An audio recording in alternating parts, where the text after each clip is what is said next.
The home of skater culture. Of all the things Los Angeles has given us, nothing captures the city's character as much as skater culture, a sport that could only have been born in a city of sun, surf, and slackers. Sidewalk surfers. Skateboards first appeared in California in the 1950s, a kid's fad that only lasted a couple of years, like yo-yos and hula hoops.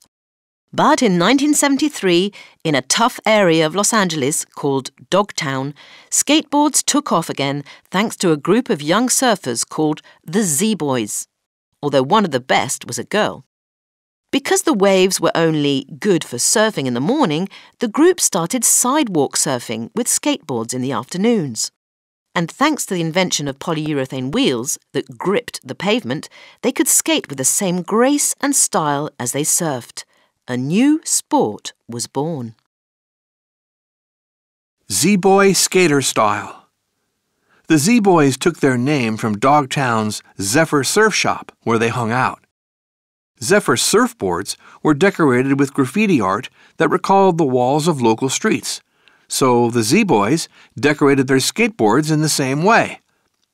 When their gravity-defying moves started to be reported by magazines, every American kid suddenly wanted to copy the Z-Boy style of hair and clothing, decorate a board, and copy their rebel attitude. By the late 1970s, LA skater style was a worldwide fashion phenomenon. Dogtown punks and pools. The design of today's skate parks originated in 1976, a year of drought in Los Angeles.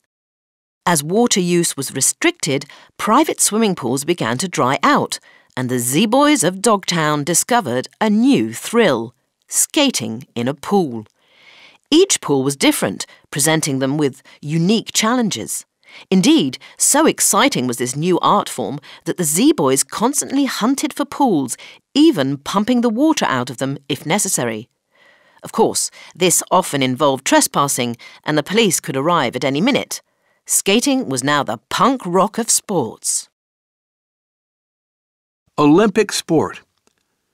Skate culture has expanded into a global sport of Olympic status, but its home remains in Los Angeles.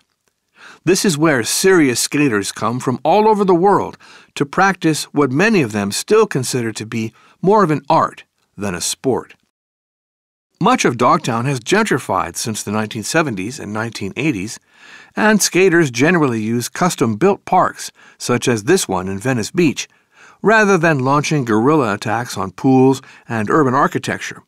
But in their heart, everyone still wants to be a Z-Boy skater punk.